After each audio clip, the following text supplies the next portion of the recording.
Part 2 of 9, the USS Drum's Forward Torpedo Room. The forward torpedo room had 6 torpedo tubes with crew quarters and the officer's washroom. A torpedo carries a warhead, a charge of powerful explosive, steering, and depth control mechanism, and some means of propulsion. A submarine tube is essentially a large underwater barrel that fires a torpedo rather than a shell, using compressed air to expel the torpedo.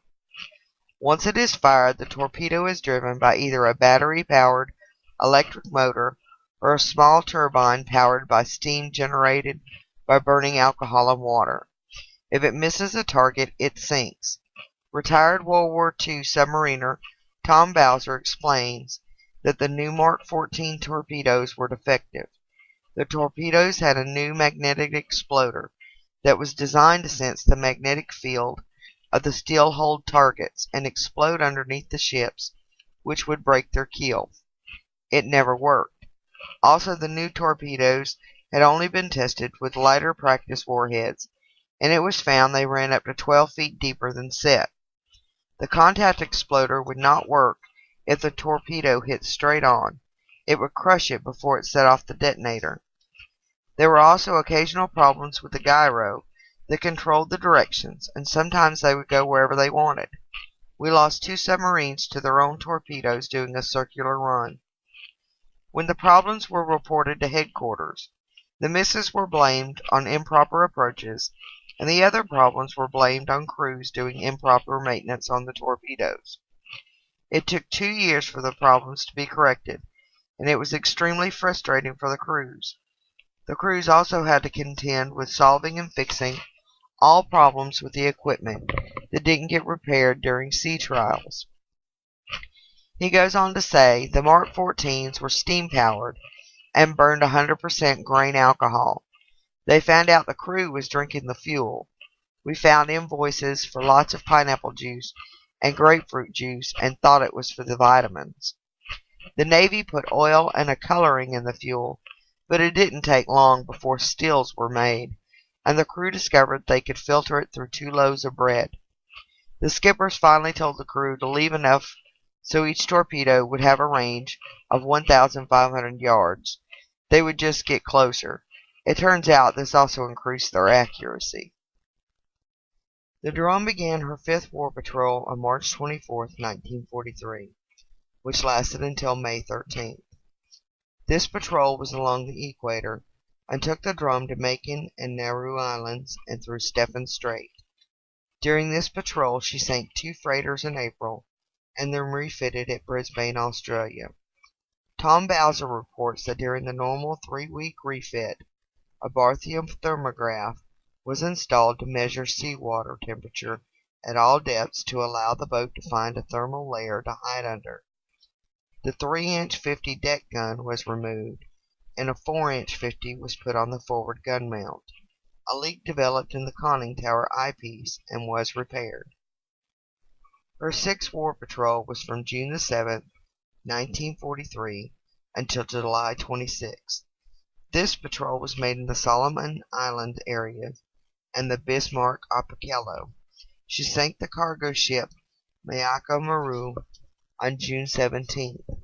The rest of the patrol was uneventful. The Drum spent day after day watching, waiting, and doing nothing.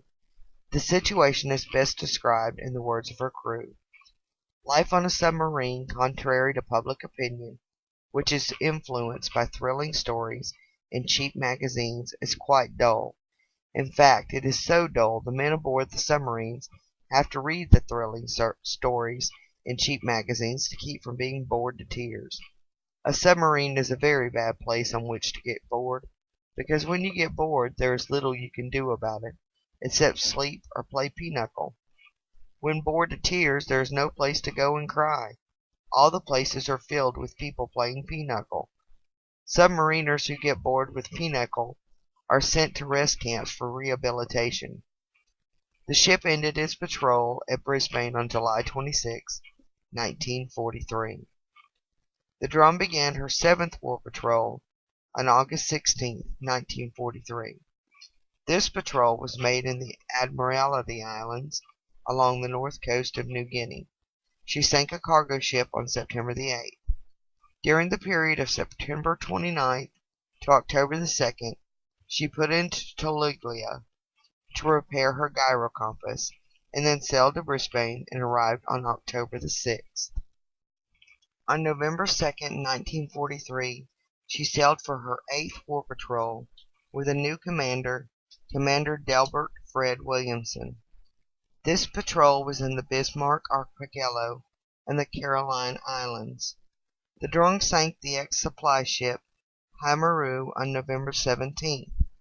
Destroyers counterattacked, delivering a depth charging that blasted the paint off the Drum's interior bulkheads.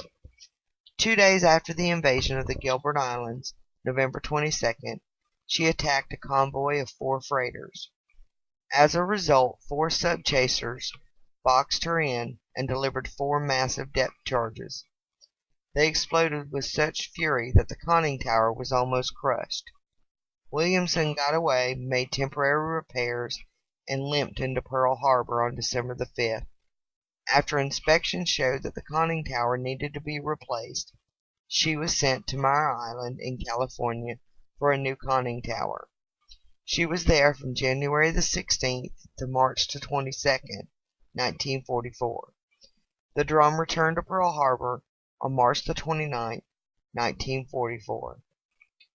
For the next segment of the USS Drum's War Patrols, please see the upcoming video due out by May 18, 2014, Part 3, the USS Drum's Forward Battery Room.